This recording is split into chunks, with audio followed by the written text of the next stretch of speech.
Gênesis capítulo 3, versículo do 8 ao versículo 12. Vai ser projetado para os irmãos acompanharem, mas você pode acompanhar em sua Bíblia também, se assim desejar. Diz assim o texto, Gênesis 3, 8. Quando ouviram a voz do Senhor Deus, que andava no jardim pela viração do dia, esconderam-se da presença do Senhor Deus, o homem e sua mulher, por entre as árvores do jardim.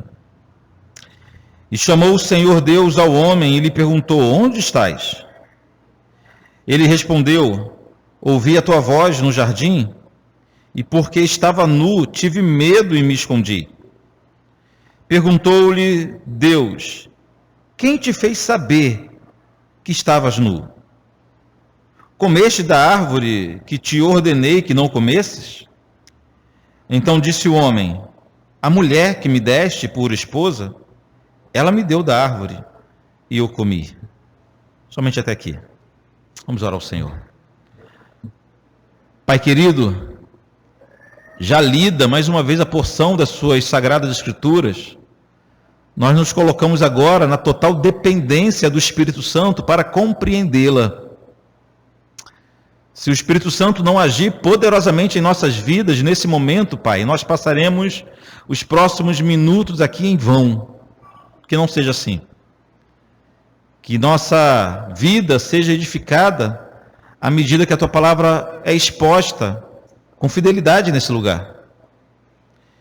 Que todas as minhas limitações não sejam suficientes para impedir o Teu povo de ser edificado e transformado nessa manhã. E o Teu nome glorificado aqui entre nós. Livra-nos definitivamente da nossa falta de compreensão, ainda de restos de surdez que habita em nós, ou de cegueira. Que o Espírito Santo nos ilumine, aquela iluminação que somente Ele pode nos dar. Em nome de Jesus. Amém.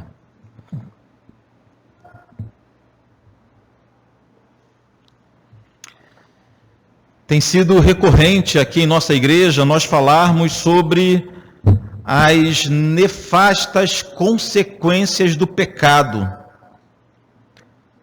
Porém, irmãos, como pregador, eu confesso que o que me assusta é a sensação de que, por mais que eu fale, alguns irmãos parece que jamais compreenderão, ou nunca conseguiram compreender.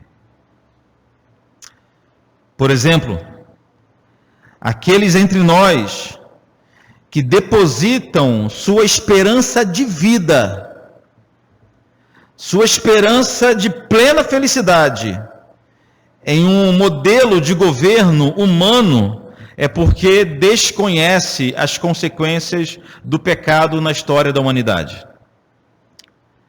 Aqueles que dizem, por exemplo, que todo homem nasce puro e bom, o meio que o corrompe, desconhece os efeitos da queda na nossa história. Aqueles que acreditam que a redenção da sociedade está na educação, ou na melhor distribuição de renda, ou em outro extremo, nas liberdades individuais, ou no livre mercado, com certeza esses ignoram as consequências do pecado na história. Tem aqueles ainda que cantam fé na vida, fé no homem. Aquelas pessoas que depositam fé na humanidade, que tem coragem de dizer que eu acredito no homem, eu acredito na humanidade, eu acredito nessa força que o ser humano tem. Esses desconhecem completamente as consequências devastadoras do pecado em nossa história. Ainda aqueles que acreditam que podem resolver seus problemas dentro de casa, no casamento, na criação dos filhos, nos conflitos familiares, nas enfermidades da alma. Há aqueles que acreditam que podem resolver essas coisas com terapia, com dinâmica de grupo, com grupo de apoio. Esses também me parecem desconhecer completamente os efeitos do pecado e da queda. Lamentavelmente. A mensagem de hoje nos mostrará isso. Como o pecado, como que aquela queda no Éden destruiu todas as esferas da existência nesse mundo. Como que cada canto da existência, cada área de nossa vida, de nosso ser, foi tocado, imaculado e destruído por causa do pecado. Vamos aprender isso hoje. E para tanto, vamos olhar para o texto que nós lemos. Vamos observar o que aconteceu com o primeiro casal depois do pecado. E dali nós vamos tirar os fundamentos para o que nós iremos afirmar nessa manhã, de que o homem está completamente morto em pecado em todas as esferas de sua existência. Vamos ver o texto bíblico? E só nesse texto bíblico aqui nós encontramos alguns exemplos, somente alguns exemplos de áreas de nossa vida que foram não afetadas, preste atenção, não foram apenas afetadas, não foram apenas maculadas, não foram apenas manchadas, mas foram destruídas por causa do pecado. Alguns aspectos da humanidade que foram destruídos por causa do pecado. E o primeiro aspecto que nós observamos no texto que nós lemos hoje é que o pecado corrompeu por completo a forma do homem se relacionar. É o primeiro que a gente vai ver aqui. Primeiro, o homem perdeu o seu relacionamento com Deus. A isso o próprio Deus tinha chamado de morte. No dia que comeres dessa fruta, certamente morrerás. Morrerás para Deus. Uma morte espiritual se estabeleceu. O homem e Deus deixaram de ser amigos aqui no versículo 8.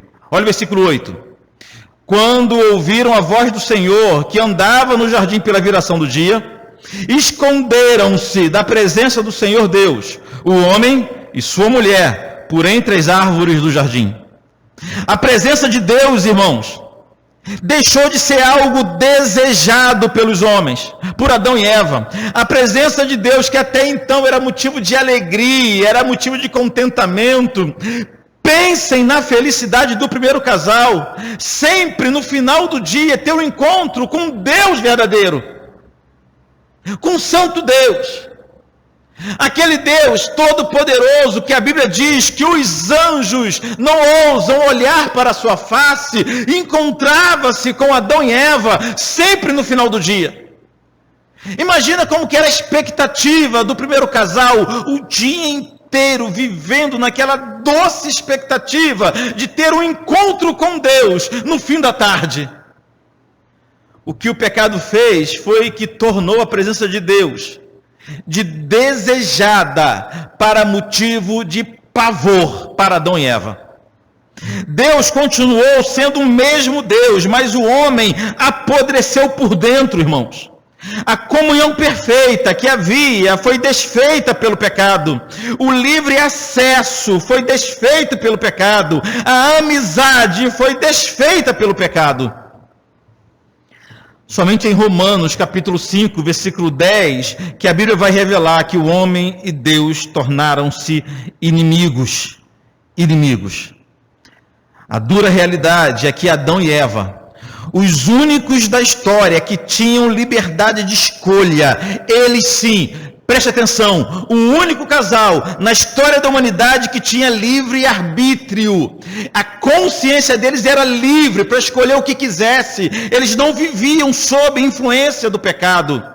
Somente esses que tinham livre arbítrio de verdade escolheram se rebelar-se contra Deus. Escolheram afastar-se de Deus. Escolheram o pecado. escolheram tornarem-se inimigos de Deus. Que tragédia! No lugar de comunhão, inimizade. Então, em primeiro lugar, o pecado destruiu a forma do homem se relacionar com Deus. Mas também o pecado destruiu o relacionamento interpessoal, criou conflito entre seres humanos pela primeira vez. Aqui o texto aponta o conflito entre um casal. Óbvio, só havia eles ali no jardim.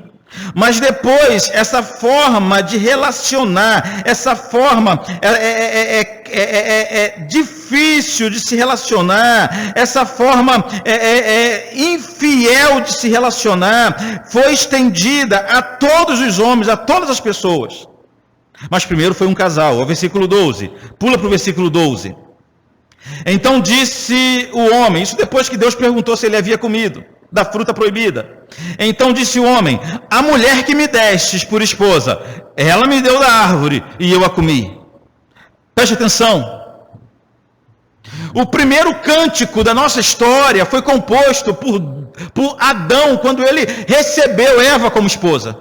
O primeiro cântico da nossa história, o primeiro compositor da história foi Adão, quando recebeu Eva. Adão disse assim, ou cantou assim, esta, afinal, é osso dos meus ossos e carne da minha carne. Ele cantou alegremente, mas isso foi antes do pecado. Depois que ambos estavam manchados pelo pecado, Adão tornou-se cruel, covarde, desprezou aquela que antes ele cantava como sendo osso dos seus ossos e carne de sua carne.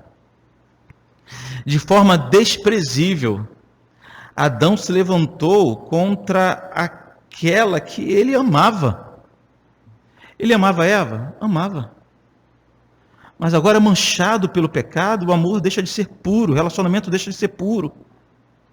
Manchados pelo pecado, a pessoa é capaz de ofender, de magoar mesmo quem ama. Como pode dar um negócio desse? Você sabe do que eu estou dizendo.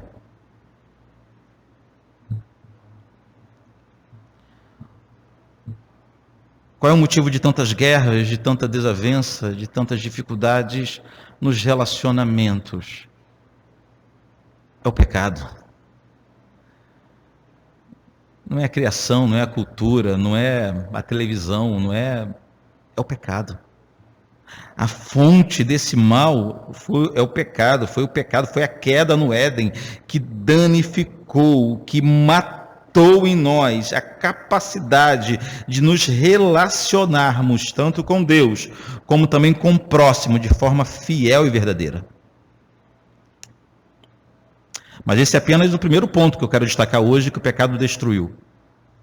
O pecado destruiu também e corrompeu os sentimentos dos homens. Olha o versículo 10. Ele respondeu, depois que Deus chamou por Adão, ele respondeu: ouvi a tua voz no jardim, e porque estava nu, tive medo e me escondi. Irmãos, medo e vergonha são exemplos de sentimentos que não existiam na criação original. O homem originalmente não sentia vergonha, não tinha do que sentir vergonha, porque ele não cometeria atos vergonhosos. O homem originalmente não tinha medo, não tinha por que sentir medo.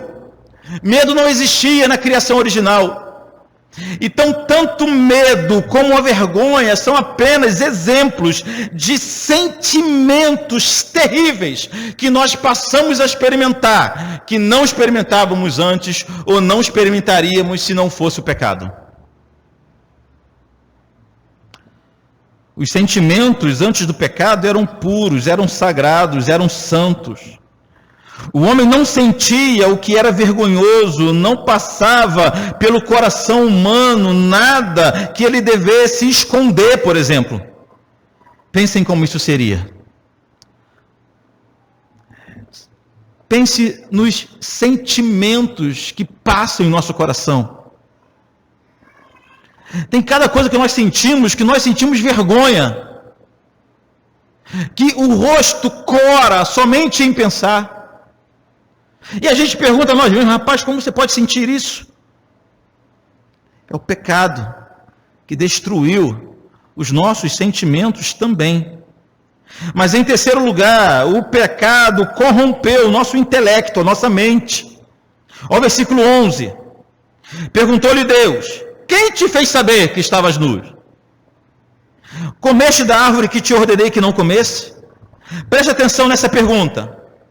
Deus chega para Adão e pergunta onde ele estava. A resposta de Adão fala, Senhor, eu estava nu e por isso eu tive medo e me escondi. Olha a pergunta de Deus, quem te fez saber isso? Era como se Deus olhasse para a mente de Adão e percebesse que tinha algo errado. Peraí, isso aqui está errado. Esse homem está sabendo de coisas que não era para ele saber, que eu não programei para ele saber. A mente de Adão e de Eva eram puras, completamente puras, conhecedoras apenas do bem, do que é bom, capazes de fazer, executar somente o que era bom. Mas nesse momento o Senhor pergunta o seguinte, quem foi teu professor? Onde você aprendeu essa coisa? Quem te fez saber?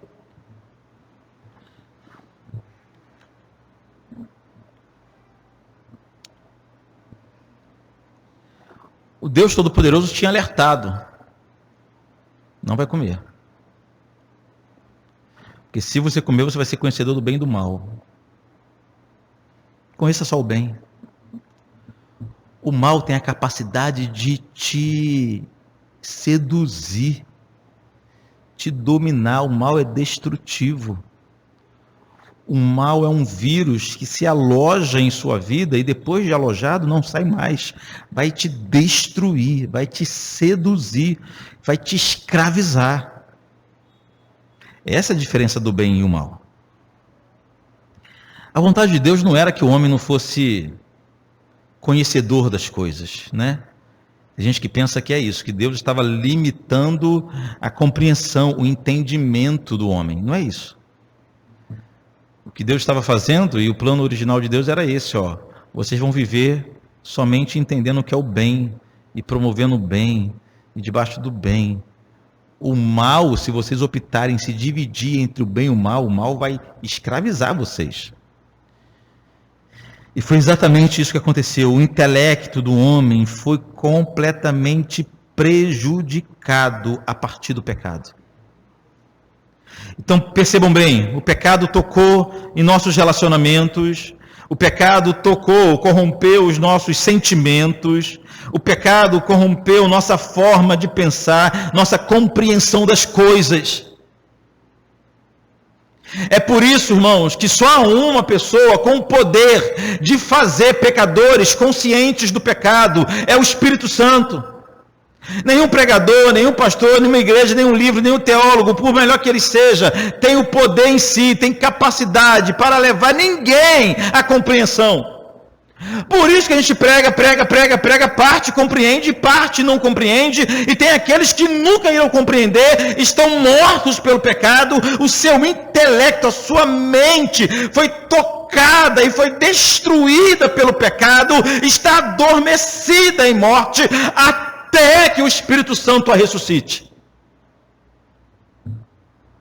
Mas em quarto lugar, o pecado corrompeu nossas vontades. Ao versículo 8 de novo, vamos voltar ao versículo 8. Quando ouviram a voz do Senhor que andava no jardim pela viração do dia, esconderam-se da presença do Senhor, o homem e sua mulher, por entre as árvores do jardim. Adão e Eva não tinham mais vontade de permanecerem na presença de Deus. A presença de Deus não apenas passou a ser algo aterrorizante para o pecador, mas passou a ser algo também desprezível. Aqueles que tinham alegria em estar com o Senhor agora desprezam sua vontade. Aqueles que tinham alegria plena na presença de Deus agora ignoram o momento de estar na presença do Senhor. Por que isso aconteceu? Porque o pecado tocou em suas vontades. A vontade do homem, isso Tiago vai nos explicar, a vontade do homem, a nossa vontade se rebela contra nosso querer. A nossa vontade é rebelde. A nossa vontade tornou-se completamente escrava do pecado. Nós vamos ler alguns textos bíblicos hoje que nos deixa muito claro isso. Como que no homem não há a menor possibilidade dele sozinho ter vontade de se voltar para Deus. Por quê? Porque a vontade humana está escravizada. A vontade humana é livre para pecar. A gente peca com uma facilidade imensa, todos os dias, o dia inteiro. Em pensamentos, em palavras, em obras. A vontade é livre para pecar. A vontade foi escravizada pelo pecado.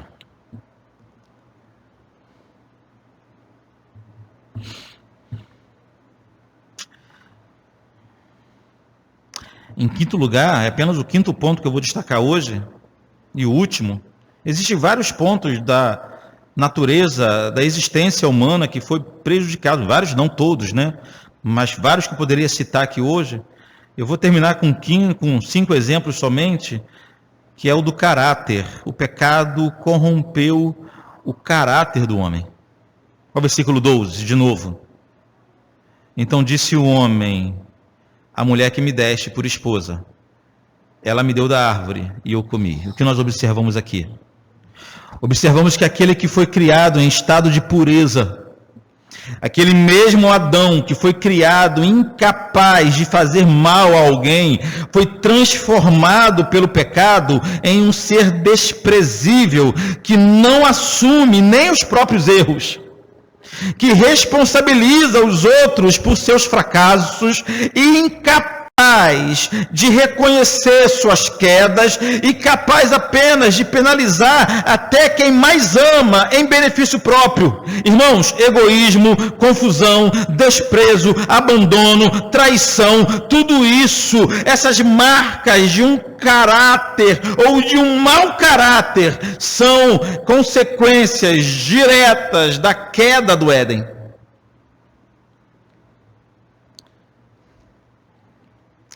Nós precisamos nos moldar. Nós precisamos de uma série de leis nos proibindo fazer algumas coisas, porque por melhor que sejamos, o que pensemos ser, nós somos capazes de ações de caráter completamente duvidosa. Quando a mentira está nos nossos lábios, é uma falha de caráter nossa. Uma mentira gigante, uma mentira pequenininha, é uma falha no nosso caráter. Quando temos a tendência a sempre dar um jeitinho para melhor, para a nossa vida correr bem, para burlar um sistema, isso é falta de caráter. Estava aqui esperando os irmãos, teve um acidente aqui na esquina. O cara que provocou o acidente, ele correu. O carro foi embora, ficou ali um carro e um ônibus batido. O que faz uma pessoa que provoca um acidente não correr para socorrer, para saber o que houve, o que faz essa pessoa é caráter. A gente critica quem comete, quem é capaz de um ato como esse, mas nós temos falhas de caráter diariamente e às vezes nem percebemos mais. Quem corrompeu o caráter do homem?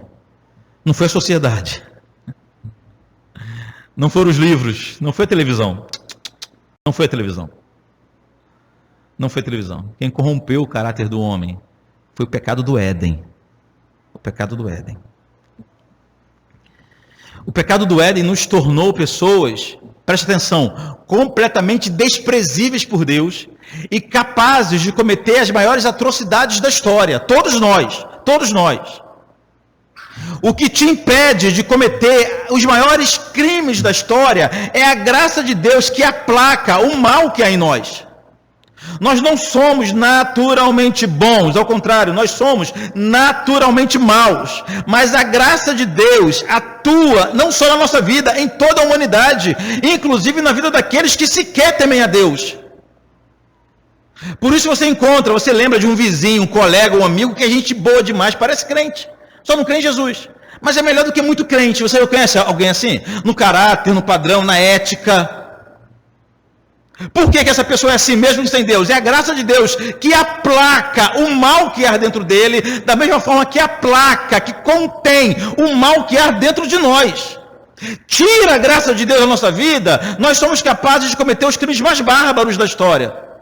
Assim é o homem, dessa forma, foi assim que o homem se tornou após o pecado. Resumindo, irmãos, nesse pequeno texto, observamos que o pecado foi destruidor nos relacionamentos, nos sentimentos, no intelecto, na vontade e no caráter dos homens. Mas atenção, tudo que eu falei de Adão e Eva se aplica também a mim e a você. Porque quando a gente começa a pensar nessa história, a gente pensa assim, rapaz, Adão era muito vacilão, né? Rapaz, se eu pego Adão, quando chegar no céu, eu vou pegar Adão, Não. O que eu estou falando de Adão se aplica a mim e a você. No lugar de Adão faremos a mesma coisa. A mesma coisa.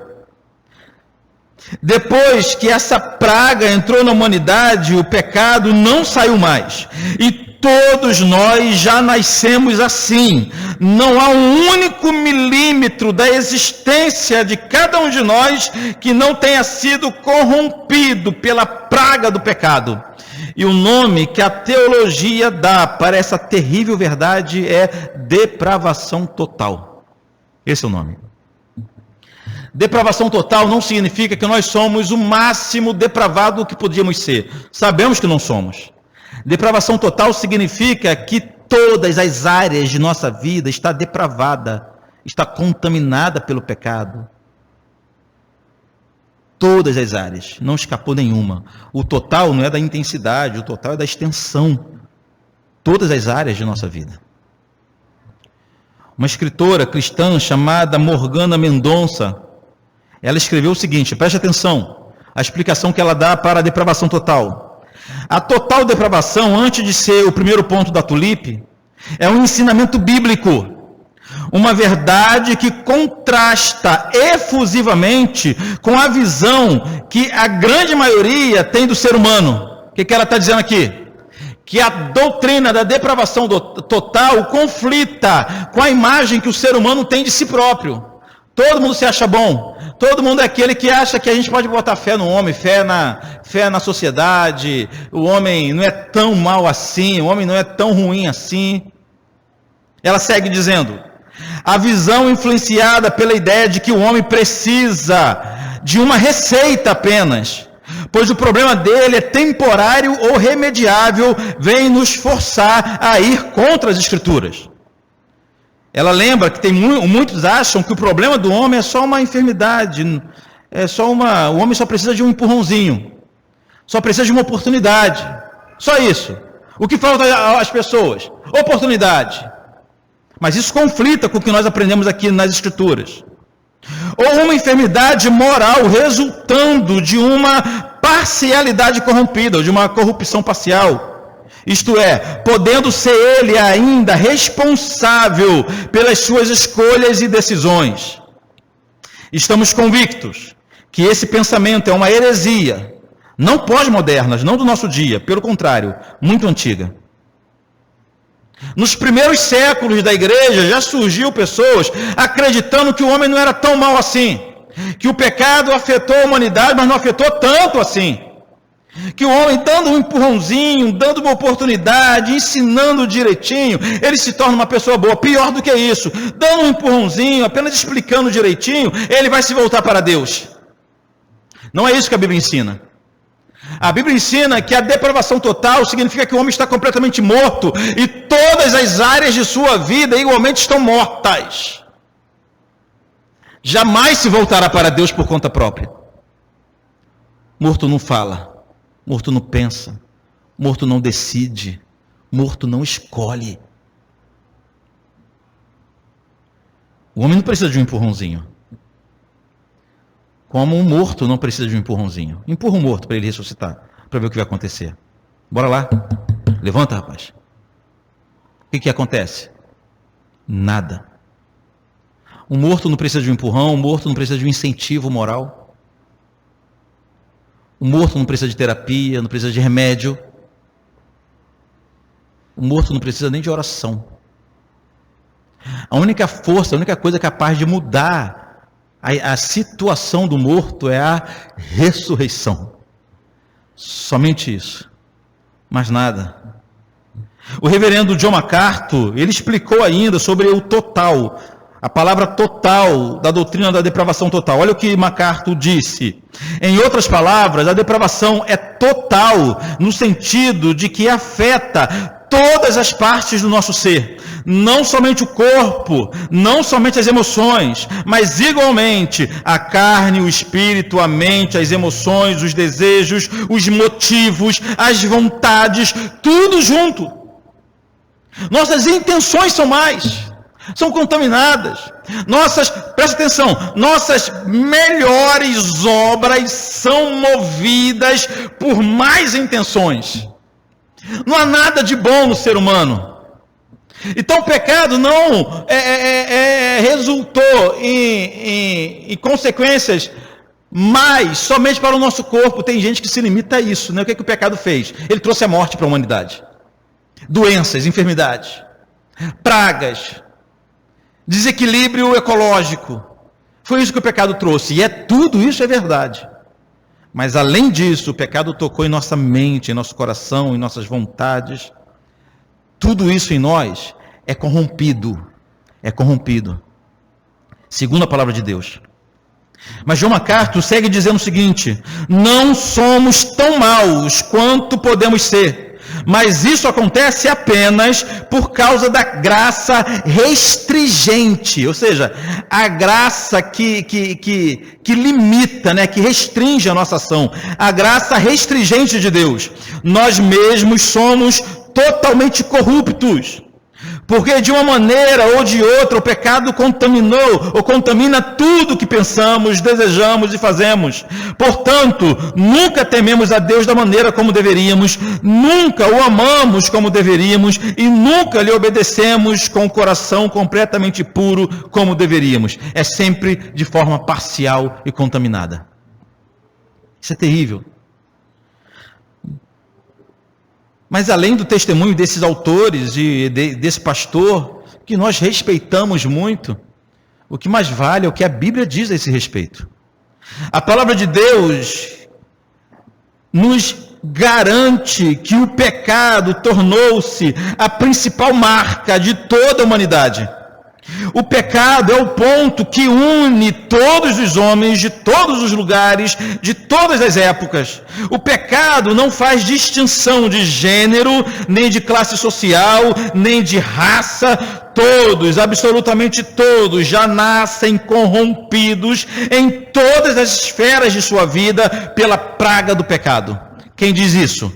É Morgana Mendonça? É John MacArthur apenas? Não, é a palavra de Deus. Vamos aos textos bíblicos?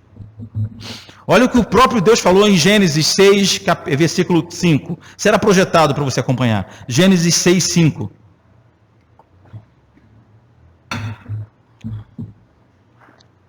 Viu o Senhor que a maldade do homem se havia multiplicado na terra e que era continuamente mal todo desígnio do seu coração. Vamos levar a sério a palavra de Deus? O que significa todo? É 99%? Todo é todo. Eu vou repetir esse versículo que ele traz uma verdade terrível para a gente. Que não há um único milímetro no nosso coração que seja bom. Gênesis 6,5. Viu o Senhor que a maldade do homem se havia... Vou repetir. Viu o Senhor que a maldade do homem se havia multiplicado na terra e que era continuamente mal todo desígnio do seu coração. Quem viu isso foi Deus. Aquele para o qual ninguém pode ocultar o que passa no coração. Você pode olhar para o irmão do lado e pensar, rapaz, esse aí é um homem de bom coração, né? Ele tem um coração bom, mas quem sabe é Deus. E Deus falou que no coração do homem, que o coração do homem todo Todo desígnio, tudo que o coração do homem resolve, tudo que o coração do homem resolve, todos os caminhos do coração do homem são maus. Salmo 14. Olha o que diz o Salmo 14, versículo do 1 ao 3. Salmo 14, do 1 ao 3. Versículo 1. Diz o insensato no seu coração, não a Deus. Aí como age o insensato? Corrompem-se e praticam a abominação. Já não há quem faça o bem. Versículo 2. Do céu olha o Senhor para os filhos dos homens, para ver se há quem entenda, se há quem busque a Deus. E qual é o resultado? Versículo 3. Todos se extraviaram e juntamente se corromperam. Não há quem faça o bem, não há nenhum sequer. Mas pastor, nem a minha vovozinha, nenhum sequer. Nem o meu vizinho, que é muito bom, nenhum sequer, segundo a palavra de Deus. Salmo 58, versículo 3. Salmo 58, verso 3. Desviam-se os ímpios desde sua concepção. Olha só, olha para mim. Fala o seguinte, o ímpio nasce, já começa a se desviar. É natural, eu já disse isso aqui. Nós não precisamos ensinar o que é errado para os nossos filhos. Eles já nascem sabendo, como nós já nascemos sabendo. Nós precisamos ensinar o que é certo. Precisamos corrigi-los desde os primeiros dias. Não é verdade? Repetindo, desviam-se os ímpios desde sua concepção. Nascem e já se desencaminham, proferindo mentiras. Olha só, a criança não mente. Quem fala isso é quem não acredita na consequência do pecado. Isaías 64, versículo 6. Isaías 64, versículo 6. Mas todos nós somos como o imundo, e todas as nossas justiças como trapo de imundícia. Todos nós murchamos como a folha, e as nossas iniquidades como um vento nos arrebatam. Olha só, como que o profeta chega e fala, todos nós somos como imundo, todos nós.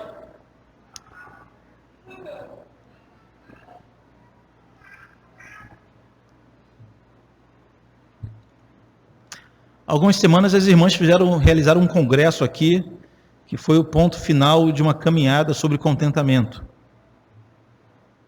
O tema, o assunto escolhido pelas irmãs foi fabuloso. Contentamento é um assunto fabuloso. Porque tudo quanto é congresso de mulheres, e que isso fique gravado, tudo quanto é conferência e congressos de mulheres que existe por aqui, é tudo para aumentar, elevar a autoestima das mulheres. É para trabalhar a autoestima e não o pecado. Mulheres perfumadas é o nome de um congresso. Herdeiras é o nome do outro. Preciosas é o nome do outro. O próximo congresso vai se chamar Pecadoras, só para a gente continuar aqui nessa linha. Pecadoras. Não só as mulheres, mas os homens não devem viver procurando algo para melhorar sua autoestima. Isso é papo. Isso é papo de uma psicologia fajuta, em que ensina que vocês têm que vir para cá para sair daqui, se sentindo bem, com uma imagem mais elevada de si mesma, e essa conversa fiada. Aí vem o texto bíblico e diz o seguinte, mas todos nós somos como o imundo. Mas pastor, e as nossas boas obras? O texto segue dizendo, e todas as nossas justiças como trapo de imundícia. Ou seja, nossas melhores obras, nossos melhores atos de justiça estão contaminados pelo pecado. Diante de Deus, eles não são nada, não são nada. Todos nós murchamos como a folha e as nossas iniquidades como o vento nos arrebatam. É o que a Bíblia diz, não sou eu que estou dizendo. Jeremias, capítulo 13, versículo 23. Olha o que disse o profeta. Pode acaso o etíope mudar a sua pele, ou o leopardo as suas manchas? Então poderias fazer o bem, estando acostumado a fazer o mal. O raciocínio aqui é o seguinte: se o etíope conseguir mudar a cor da sua pele, ou o leopardo conseguir mudar as suas manchas, então vocês também vão conseguir fazer o bem. Esse é o raciocínio do profeta. Como eles não podem fazer o bem, nós também não podemos fazer o bem. É a graça de Deus, somente ela que nos habilita as boas obras. Somente ela. Não nós, não nós. Vamos para o Evangelho, para ninguém sair daqui reclamando que o pastor só citou o Velho Testamento como se isso fosse um argumento válido. João capítulo 3, versículo 19 a 21. João 3, do 19 ao 21. Diz assim, palavras de Cristo: o julgamento é este, que a luz veio ao mundo, e os homens amaram mais as trevas do que a luz, porque as suas obras eram más. Pois todo aquele que pratica o mal aborrece a luz e não se achega para a luz, a fim de não serem erguidas ou arguídas as suas obras. Quem pratica a verdade aproxima-se da luz, a fim de que as suas obras sejam manifestas, porque feitas em Deus. O que o próprio Cristo está dizendo é o seguinte, que ele veio como luz, mas os homens amaram mais as trevas. Os homens aqui, que Jesus está se referindo, são todos os homens, todas as pessoas. Pessoas do qual o Senhor ressuscitou, outro que comeu do pão que Jesus multiplicou, estava gritando, crucifica-o, na primeira oportunidade. Agora tem um texto mais denso aqui em Romanos capítulo 3. Romanos capítulo 3 nos ensina com detalhes até difíceis de engolirmos, sobre essa realidade de que não há um justo só na face da terra, na história da humanidade. Romanos 3, a partir do versículo 9. Olha o que diz o texto bíblico. Que se conclui: temos nós qualquer vantagem? Não, de forma nenhuma. Pois já temos demonstrado que todos, tanto judeus como gregos, estão debaixo do pecado. Olha aqui para mim. Paulo iniciou o livro de Romanos explicando que os judeus são condenáveis em suas práticas por várias razões. Aí ele chega a esse ponto e fala, o que se conclui? Nós temos alguma vantagem? Nós somos um povo diferente? Ele mesmo responde dizendo, não temos vantagem nenhuma, todos estão debaixo do pecado. Aqui quando ele diz, tanto os judeus como dos gregos, está se referindo à humanidade inteira. Grego aqui era todo o povo gentio, digamos assim. Mas o versículo 10, como está escrito, não há justo, nenhum sequer.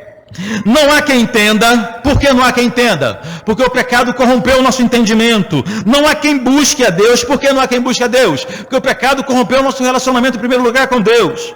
Versículo 12, todos se extraviaram, a uma se fizeram inúteis. Lembra de Adão fugindo da presença de Deus lá no jardim? É a prática de todos os homens. Todos se extraviaram e a uma se fizeram inúteis. Não há quem faça o bem. Não há nenhum sequer. Olha o 13, a garganta deles é sepulcro aberto, com a língua urdem engano, veneno de víbora está nos seus lábios, a boca eles a têm cheia de maldição e de amargura, são os seus pés velozes para derramar o sangue, nos seus caminhos a destruição e miséria, desconhecem o caminho da paz, não há temor de Deus diante dos seus olhos. Versículo 19, ora, sabemos que tudo que a lei diz, aos que vivem na lei o diz, para que se cale toda a boca e todo mundo seja culpável perante Deus. O versículo 19 me assusta, porque ele diz que a lei existiu para provar, documento provando que ninguém é justo, que todos estão condenados, que todos estão igualmente culpáveis diante de Deus, tanto judeus, como gregos, como gentios, como toda a humanidade. Terrível. Efésios capítulo 2, ainda falando da depravação total, Efésios capítulo 2, O meu texto preferido, do versículo 1 ao 3, diz assim: Ele vos deu vida, estando vós mortos em vosso delito e pecado. Podia parar por aqui, né? Lembra que eu disse que o morto não precisa de uma ajuda, de um empurrão, de um incentivo, de um remédio? O morto só precisa de ressurreição. E aqui está a ressurreição. Ele vos deu vida, estando vós mortos em vossos delitos e pecados. Para que ninguém pensasse que estar morto em delito e pecado era apenas uma figura de linguagem, Paulo vai explicar o que significa isso. Olha o versículo 2. Nos quais andastes outrora, segundo o curso desse mundo, segundo o príncipe da potestade do ar. Preste atenção, como que a nossa vontade, a escravidão da nossa vontade, nossos sentimentos ficam bem visíveis aqui em Efésios 2. Fica bem claro aqui. Repetindo o versículo 2. Nos quais andastes outrora, segundo o curso desse mundo, a escravidão da vontade, segundo o príncipe da potestade do ar, do espírito que agora atua nos filhos da desobediência, entre os quais também todos nós andamos outrora, segundo as inclinações da nossa carne, a escravidão do sentimento, fazendo a vontade da carne e dos pensamentos, éramos por natureza filhos da ira, como os demais. Esse era o estado de morte do ser humano. Como é que um indivíduo desse pode abrir a boca para dizer que eu aceitei Jesus? Como é que um ser desse pode dizer que eu escolhi servir a Deus? Nessa condição. O que Jesus tem mais a dizer a esse respeito? João, capítulo 6, versículo 44. Jesus, ele passa a régua, digamos assim, em qualquer dúvida. João 6, 44, quando o próprio Jesus disse o seguinte: ninguém pode vir a mim, se o Pai que me enviou não o trouxer. Ninguém, Jesus dizendo, que alguém sempre repete o seguinte: mas pastor, a Bíblia diz que todo aquele que vem a mim, Jesus disse, todo aquele que vem a mim, de modo algum lançarei fora. Mas ele disse também isso aqui, que só vai a ele quem o Pai envia. É um plano infalível entre Deus e o Pai. Repetindo, ninguém pode vir a mim, se o Pai que me enviou não... Por que ninguém pode ir a Jesus? Por quê? Por quê? Porque morto não anda, não pensa, não sente, não decide. O final do versículo, Jesus ainda prometeu o seguinte: e eu o ressuscitarei no último dia. É a confiança, a certeza, a segurança que nós temos. E eu quero finalizar essa parte de citações bíblicas com a carta de Paulo a Tito, capítulo 3, versículo 3 ao 5. Tito. Existe um livro na sua Bíblia chamado Tito. Não era só o Natan que não sabia. Existe um livro na sua Bíblia chamado Tito. Capítulo 3, versículo do 3 ao 5, diz assim: pois nós também outrora éramos nécios, desobedientes, desgarrados, escravos de toda sorte de paixões e prazeres, vivendo em malícia e inveja, odiosos e odiando-nos uns aos outros. Quando, porém, se manifestou a benignidade de Deus, nosso Salvador, e o seu amor para com todos, não por obras de justiça praticada por nós, mas segundo sua misericórdia, ele nos salvou mediante o lavar regenerador e renovador do Espírito Santo. Aleluia. Aleluia. Essa seria a hora que numa igreja pentecostal isso aqui ia pegar fogo agora. Vocês vão ficar descontrolados nesse momento agora. Nós éramos assim. A vontade escrava, os sentimentos escravizados, incapazes de pensar algo bom, incapazes de produzir algo bom, mas Ele, o nosso Deus, se manifestou com sua bondade em nossas vidas, e o Espírito Santo nos lavou com o que o apóstolo Paulo chamou de o lavar regenerador e renovador, porque se não fosse isso, permaneceríamos em nosso pecado. Então, queridos, a Bíblia não deixa dúvida sobre o poder destruidor do pecado, nem sobre sua extensão maligna. Não há nada nem ninguém que não tenha sido tocado por esse mal. O resultado disso é que todo mal, tudo de ruim que existe na história da humanidade é consequência, tem como fonte o pecado. O pecado. A grande lição de hoje é que o homem não é livre. O homem é totalmente corrompido, incapaz de voltar-se para Deus por escolha própria. Essa é a grande realidade. Entendendo a doutrina da total depravação, nós concluímos, em primeiro lugar, ou acima de tudo, que é impossível ao homem se salvar. É impossível. A boa notícia de hoje é que, como disse bem o profeta Jonas, quando ele estava lá no ventre da baleia, na última frase da sua oração foi a seguinte: a salvação pertence ao Senhor. O homem não pode salvar-se, mas Deus salva quem Ele deseja. Somos então salvos do nosso estado irremediável de pecado pela graça de Deus. O Catecismo de Heidelberg faz a seguinte pergunta. Uma das perguntas do Catecismo é a seguinte: somos então tão corruptos ao ponto de sermos totalmente incapazes de fazer qualquer bem que seja e inclinados para toda a perversidade? É a pergunta do Catecismo. E a resposta é a seguinte: certamente nós somos, exceto se formos regenerados pelo Espírito Santo. Se não houver a obra regeneradora do Espírito Santo, os homens permanecerão escravos para sempre do seu pecado, para sempre e para sempre. Só quem muda essa realidade é o Espírito Santo.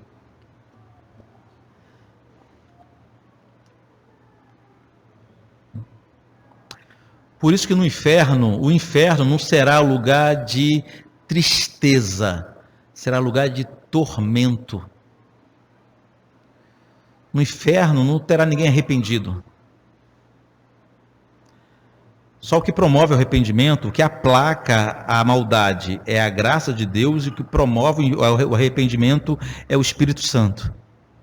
No inferno não vai ter nem graça, nem arrependimento.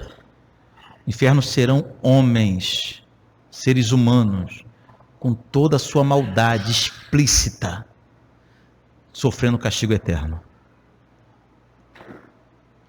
Não pense em pessoas chorando, eu deveria ter escutado o pastor. A maldade vai aflorar com toda a sua força e sua potência, de forma eterna. É algo assustador pensar nessa imagem do inferno. É o homem em seu estado natural de pecado, abandonado pela graça e pelo Espírito Santo. É o homem em sua pior versão, inimaginável, abandonado pela graça de Deus e pelo Espírito Santo, sofrendo os horrores da tormenta. Nós somos assim, a não ser se o Espírito nos regenerar. Eu quero finalizar essa mensagem convidando os irmãos ao arrependimento verdadeiro. Alguém pode pensar, pastor, mas eu já me arrependi dos meus pecados, já recebi nova vida em Cristo Jesus. Mas você percebeu que há pensamentos, há filosofias, há frases, há canções que são impróprias para o crente que acredita na palavra de Deus e que as consequências do pecado são exatamente da forma que nós vimos? Precisamos parar de tentar resolver os nossos problemas com a força humana. A gente lê bons livros porque é bom. Melhora a nossa cultura e a nossa compreensão. Um bom livro não resolve a vida de ninguém. Um grupo de fraternidade não resolve a vida de ninguém. O que todos nós precisamos, o que os irmãos precisam, o que nossos filhos precisam, o que nossos casamentos precisam, O que nossas igrejas precisam é compreender que o nosso grande mal é o pecado. E ele deve ser destruído em nossa vida todos os dias, vencido todos os dias. Porque é bem verdade que nós fomos livres da escravidão do pecado, mas não da presença do pecado. Ele nos tenta todos os dias temos que vencê-lo, e de vez em quando nós perdemos, não é verdade? Mas não somos mais escravos do pecado. Haverá o dia que nós seremos tanto livres da escravidão do pecado e livres também da presença do pecado. Será quando estivermos com Cristo na glória, sem a menor possibilidade de pecarmos. Esse dia será glorioso. Mas até lá, o que nós precisamos é nos arrepender das vezes que nós tentamos mudar a nossa vida, a nossa história, com esforço próprio, sem o auxílio divino e sem arrependimento, sem choro, sem lamento diante do Espírito Santo. Eu digo isso aqui e repito o tempo todo: o que os seus filhos precisam, em primeiro lugar, é serem mais filhos de Deus.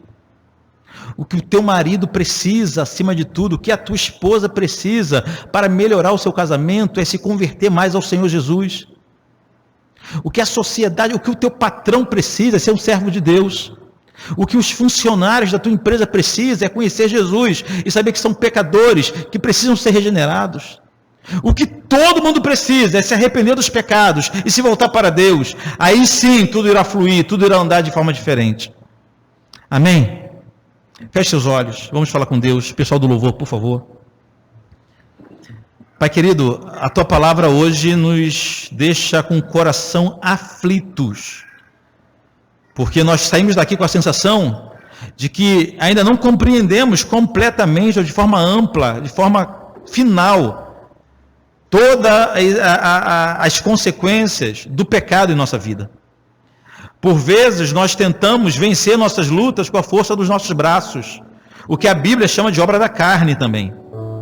Por vezes nós tentamos nos chegarmos em sua presença por justiça própria, o que é condenável segundo a palavra de Deus também.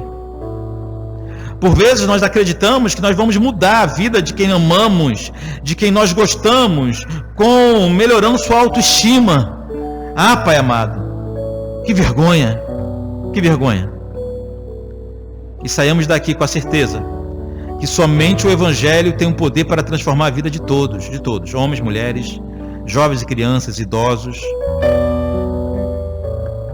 de ricos e pobres, de brancos e negros. Ah, Pai, todos necessitam do Evangelho. Faz desse lugar um lugar de proclamação do Evangelho, para que vidas sejam transformadas verdadeiramente. Não permita que o pecado nos afaste de Ti, Senhor. Que tenhamos um profundo e verdadeiro relacionamento contigo. Em nome de Jesus. Se os problemas parecem não ter solução, quando as mágoas inundam o teu coração, há alguém que atende a tua oração. Jesus Cristo, Mestre, Senhor, Ele é o dono da chuva, do sol e do ar, é Senhor da alegria, da dor, do chorar. Ele é o dono dos montes, do céu e do mar, é Senhor das crianças, das preces, dos hinos. Ele é meu e também teu Senhor.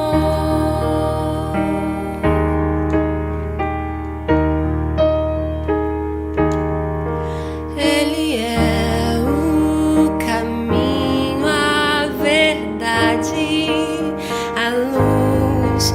Abre teu coração e recebe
da chuva, do sol e do ar.